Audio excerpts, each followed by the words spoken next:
After 20 years of war, foreign forces are pulling out of Afghanistan following a deal between the US and the Taliban militants they removed from power back in 2001. The conflict has killed tens of thousands of people and displaced millions. The Taliban have pledged not to allow Afghanistan to become a base for terrorists who could threaten the West. But the country's hardline former rulers have quickly gained territory in recent weeks from Afghan army soldiers, who are now being left to protect a fragile government. The Taliban also made a pledge for national peace talks, but many fear a worsening civil war remains a far more likely outcome.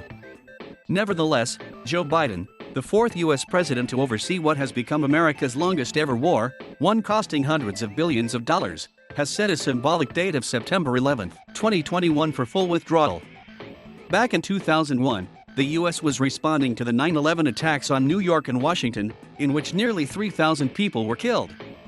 Officials identified Islamist militant group Al-Qaeda and its leader Osama bin Laden as responsible. Bin Laden was in Afghanistan, under the protection of the Taliban, the Islamists who had been in power since 1996. When they refused to hand him over, the U.S. intervened militarily, quickly removing the Taliban and vowing to support democracy and eliminate the terrorist threat. The militants slipped away and later regrouped. NATO allies had joined the U.S. and a new Afghan government took over in 2004, but deadly Taliban attacks continued.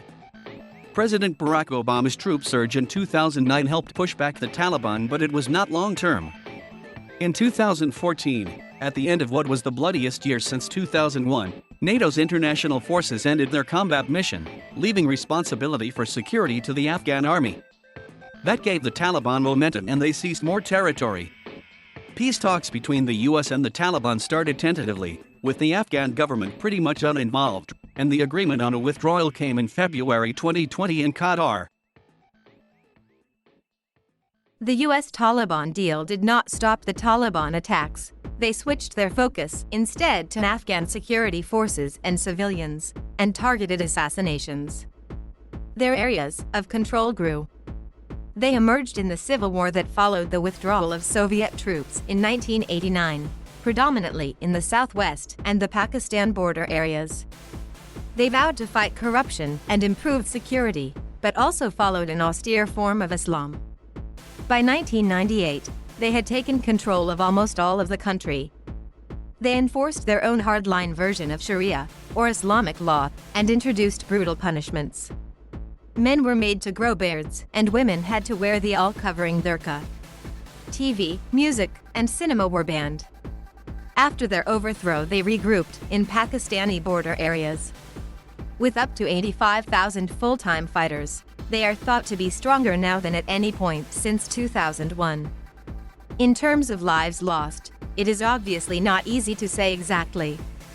The number of coalition casualties is much better recorded than Taliban and Afghan civilians.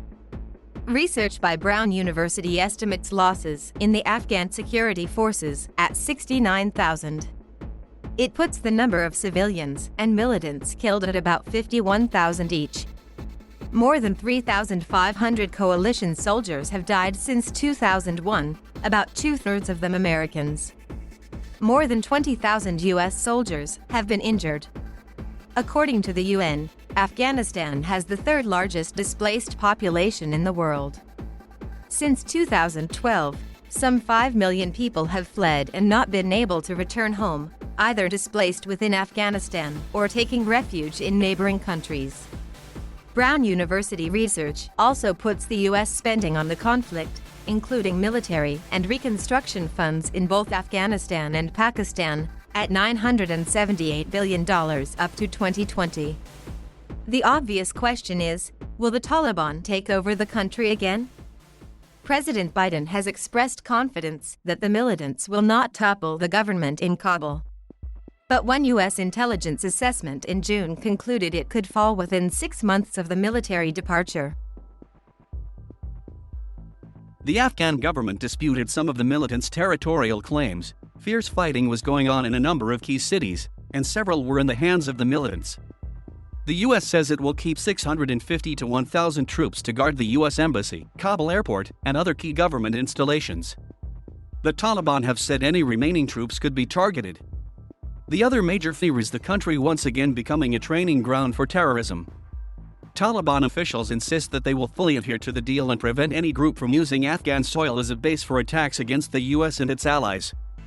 They say they aim only to implement an Islamic government and will not pose a threat to any other country.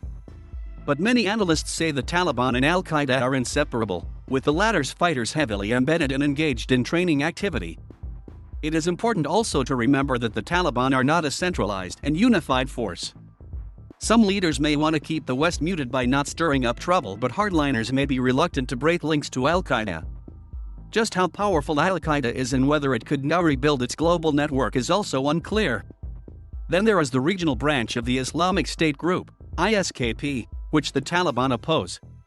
Like Al-Qaeda, ISKP has been degraded by the US and NATO but could use the post-withdrawal period to regroup. Its fighter numbers could be only between a few hundred and 2,000, but it may try to gain footholds in Kazakhstan, Kyrgyzstan, and parts of Tajikistan, which could be a serious regional concern.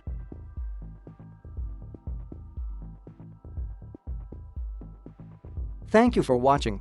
Please subscribe.